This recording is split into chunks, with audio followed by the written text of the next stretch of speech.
Plate विवर्तनिक का सिद्धांत महाद्वीपों के विस्थापन की या पर्वत निर्माण की सबसे आधुनिक व वैज्ञानिक व्याख्या वर्तमान तक की प्लेट विवर्तनिक का सिद्धांत है। यह सिद्धांत सागर नितल प्रसरण सिद्धांत पर आधारित है।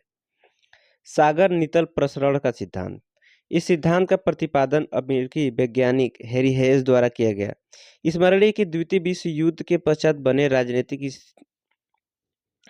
बने राजनीतिक स्थितियों के कारण यूरोप व उत्तरी अमेरिका के मध्य टेलीग्राफिक लाइन को सागर नितल में पे स्थापित करने का कार्य हैरी हेस महोदय को दिया गया था, जिसके दौरान हैरी हेस द्वारा मैग्नेटिक एनामोली से लेकर महासागरीय क्रस्ट की आयु संबंधी विषमताओं का अध्ययन किया गया।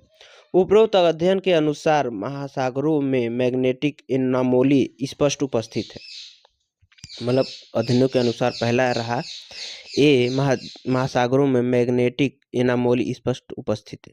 बी 78,000 किलोमीटर लंबी पूर्णतः सतत जलमग्न कम ऊंचाई की पर्वत श्रेणी महासागरीय क्रस्ट में जलमग्न अवस्था में उपस्थित है।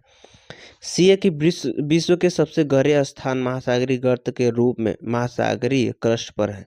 उदाहरण है मारियाना गर्त। डी है कि विश्व के सबसे ऊंचे पर्वत जिनकी ऊंचाई माउंट एवरेस्ट से भी अधिक है का महासागरीय क्रस्ट में उपस्थित होना। उदाहरण माउंट मोना किया, हवाई द्वीप। हैरी हेस द्वारा महासागरीय क्रस्ट के केवल 50 मिलियन वर्ष आयु के होने की सफलतापूर्वक व्याख्या की गई, क्योंकि यह महासागरीय क्रस्ट जिनकी आयु 4,000 मिलियन वर्ष से अत्यधिक कम है। इस सिद्धांत के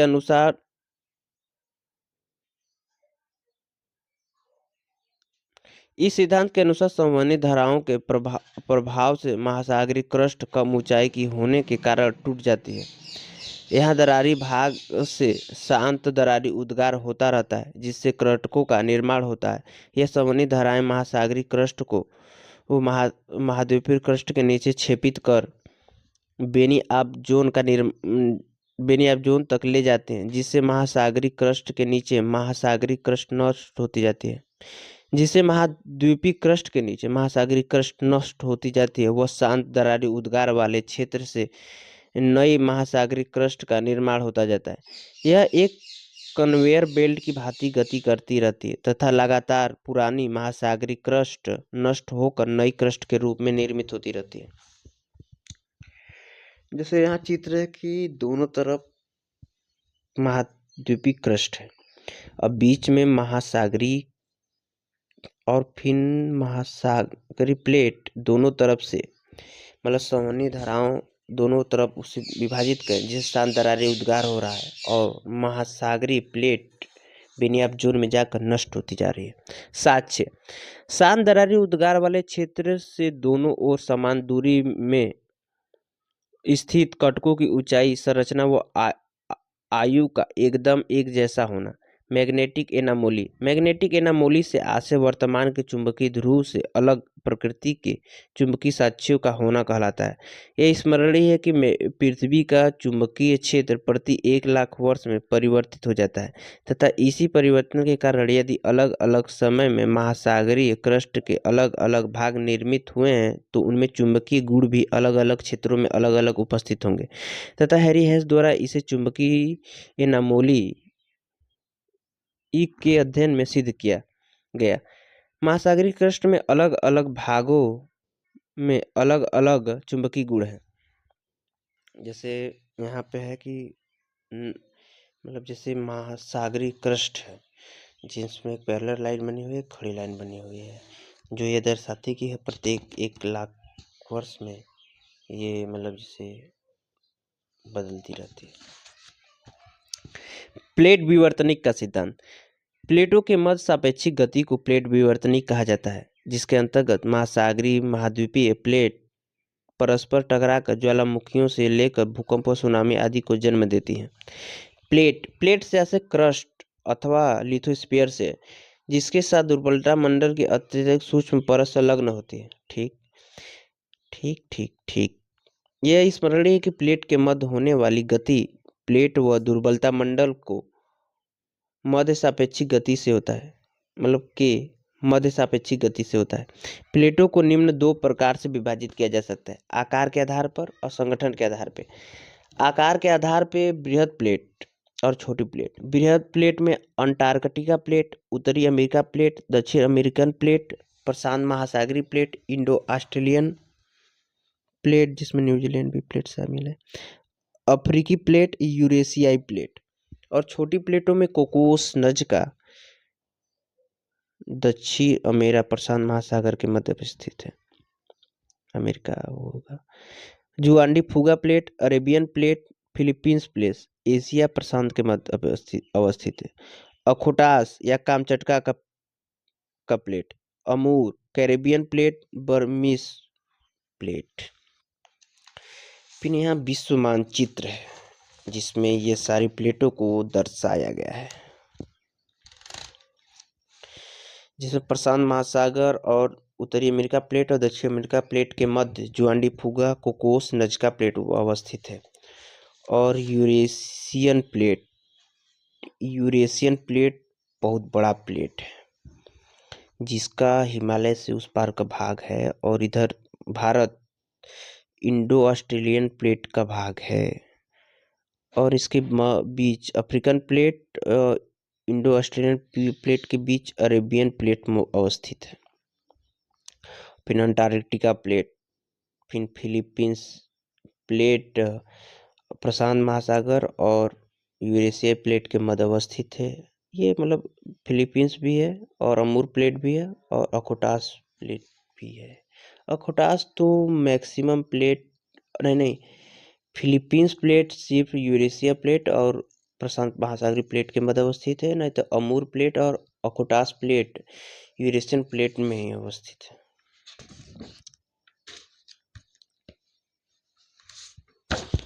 संगठन के आधार पर प्लेटें। महाद्वीपीय प्लेट। महाद्वीपीय प्लेट ग्रेनाइट की चट्टानों द्वारा निर्मित कम घनत्व की होती हैं। इसके कम घनत्व का कारण इस प्लेट का सियाल द्वारा निर्मित होना है। इस प्लेट की चौड़ाई महासागरीय प्लेट से अधिक होती है। ठीक, इस प्लेट की चौड़ाई महासागरीय प्लेट से अधिक होती है। स्मरणीय है कि पृथ्वी पर कोई भी प्लेट पूर्णतः महाद्वीपीय प्लेट नहीं है, परंतु यूरेशियन प्लेट के अधिकांश भाग पर महाद्वीपीय क्रस्ट उपस्थित है। बी, महासागरीय प्लेट। महासागरीय प्लेट का निर्माण बसाल्ट की चट्टानों द्वारा हुआ जिसका घनत्व अधिक है, क्योंकि यह सीमा तत्व से निर्मित है, मतलब सिलिका मैग्नीशियम से निर्मित है। इसकी चौड़ाई महाद्वीपीय क्रस्ट से कम होती है। पूर्णतः महासागरीय प्लेट का एकमात्र उदाहरण प्रशांत महासागर को माना जाता है। अर्थात स्पष्ट है कि लगभग सभी प्लेटें मिश्रित प्लेटों का उदाहरण होती हैं। प्लेटों के मध्य गतियां। प्लेटों के मध्य गति प्रतिरोध सहित होती है, जहां दुर्बलता मंडल की परत में सामान्य धाराओं का निर्माण क्रस्ट की गति को संभव बनाता है। यह तीन प्रकार की गति प्रदर्शित करती है। पहला कि समानांतर प्लेट किनारा। इस प्रकार के प्लेट किनारों में गति एक दूसरे के समानांतर सापेक्षिक होती है, अर्थात ना ही कोई प्लेट से क्षेपित होती है, ना ही कोई दुर्बल मंडल का पृष्ठीय विमोचन होता है। अर्थात यह गति केवल क्षैतिज पृष्ठीय भूकंप को जन्म देती है, जिससे सुनामी की संभावना होती तो है, परंतु अन्य गतियों की अपेक्षा न्यूनतम। उदाहरण काकेशियस पर्वत क्षेत्र व प्रशांत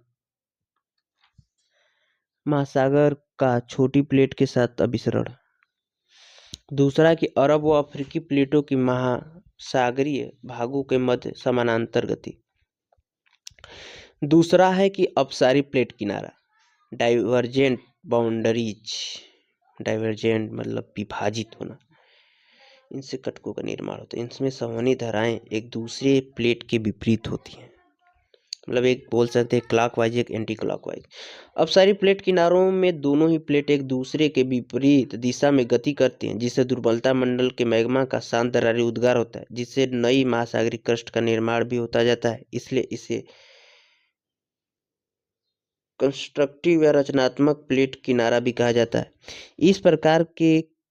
इस प्रकार के उद्गार में प्लेट स्वयं मैग्मा के उद्गार को मार्ग प्रदान करती है, इसलिए विस्फोट की अनुपस्थिति होती है। इस गति में निम्न का निर्माण होता है। पहला है कि कटक का निर्माण। कम ऊंचाई के सतत पर्वत श्रेणियों का शानदार उद्गार से दोनों ओर उपस्थित होना। बी है कि महासागरीय लावा का पठार जिसका निर्माण बृहद मात्रा में मैग्मा के क्रस्ट पर जमाव के कारण होता है। सी है कि ज्वालामुखीता। डी है भूकंप व सुनामी। उदाहरण मध्य अटलांटिक कटक व ग्रीनलैंड का पठार, सुकोत्रा छागोस कटक व छागोस का पठार। मतलब दूसरा है कि सुकोत्रा छागोस कटक व छागोस का पठार। तीसरा इंडियन ओशनिक रिज सिस्टम व सेंट पोल का पठार। तीसरा है कि अभिसारी प्लेट किनारा, कन्वर्जेंट बाउंड्रीज। इस प्रकार के प्लेट किनारों में दोनों प्लेट एक दूसरे की दिशा में गति करते हैं, जिस कारण अधिक घनत्व के प्लेट के क्षेपित होने से प्लेट नष्ट भी होती जाती है, इसलिए इसे विनाशी प्लेट किनारे भी कहा जाता है।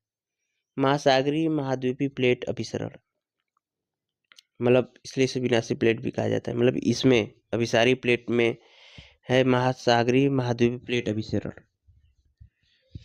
इसमें संवहनी धाराएं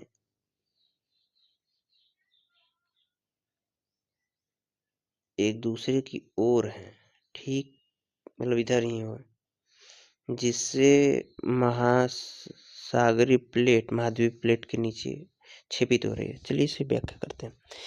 महासागरीय व महाद्वीपीय प्लेट के अभिसरण के कारण महासागरीय क्रस्ट महाद्वीपीय क्रस्ट से टकराने के कारण कम घनत्व वाली महाद्वीपीय क्रस्ट में वलन की क्रिया द्वारा न केवल वलित पर्वतों का निर्माण करती है, अपितु बेनी आप जोन तक क्षेपित होने के कारण पिघलकर मैग्मा का निर्माण करती है। यह मैग्मा वलित पर्वतों की चट्टानों के मध्य ठंडा होकर ज्वालामुखी प्रकृति प्रदान करता है।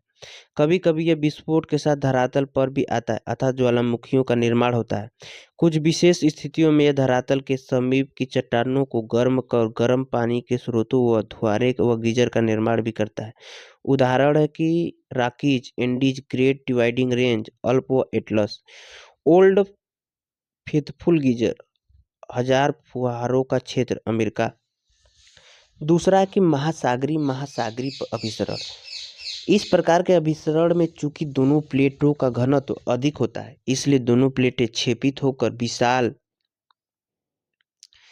विशाल बृहद मात्रा में मैग्मा का निर्माण करते हैं, जो कि सख्त महासागरीय क्रस्ट को तोड़ते हुए प्रलयकालीन ज्वालामुखियों का निर्माण करता है, जिससे अंततः न केवल चापाकार द्वीपों का निर्माण होता है, अपितु अत्यधिक गहराई के महासागरीय गर्त की निर्मित होता है, जिनमें जहरीली गैसों का रिसाव भी होता है।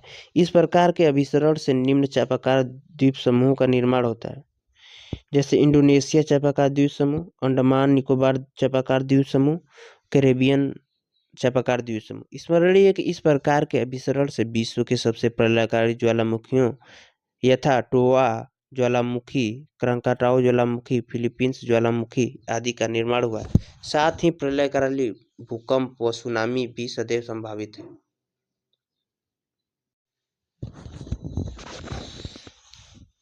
महाद्वीपीय अभिसरण। यह अभिसरण सबसे दुर्लभ प्रकार का अभिसरण है, जिसका स्पष्ट उदाहरण एकमात्र यूरेशियन प्लेट का इंडो ऑस्ट्रेलियन प्लेट के साथ अभिसरण, जिससे मुख्य हिमालय का निर्माण हुआ है।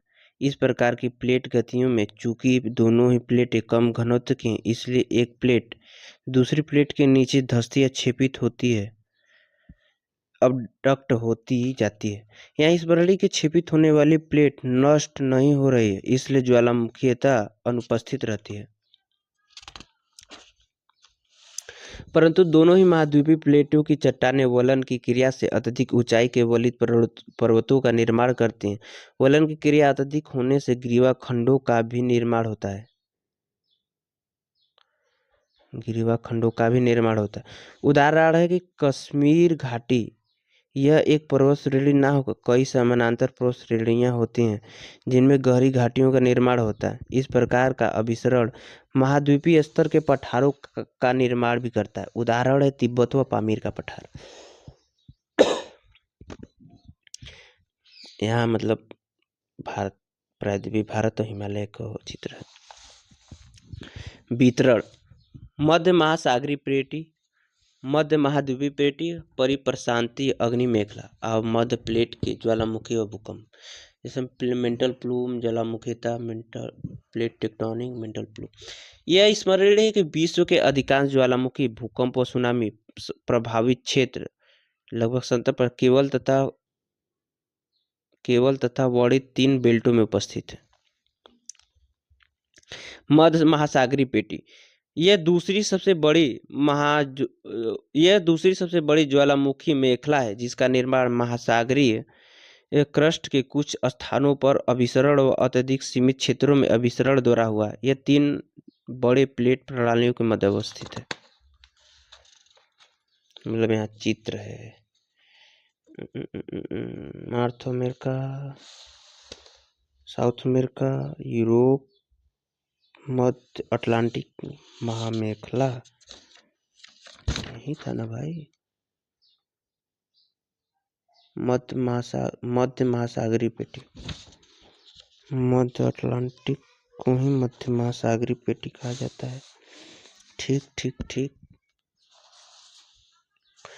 अपसरण प्लेट किनारों में ज्वालामुखी विस्फोट, जैसे ग्रीनलैंड मैग्मा पठार को लावा द्वारा तोड़कर शंकु का निर्माण विस्फोट द्वारा किया गया। मध्य महाद्वीपीय पेटी यह सबसे छोटी पेटी है। मध्य महाद्वीपीय पेटी यह सबसे छोटी पेटी है जो कि यूरेशिया, अफ्रीका व इंडो ऑस्ट्रेलियन प्लेट के मध्य उपस्थित है, जिसमें छोटे आकार के ज्वालामुखी, हिमालय, गर्म पानी के कुंड तिब्बत में मिलते हैं, ज्वालामुखी उत्पत्ति होती है और म्यांमार तटीय क्षेत्र में ज्वालामुखी क्रिया होती है।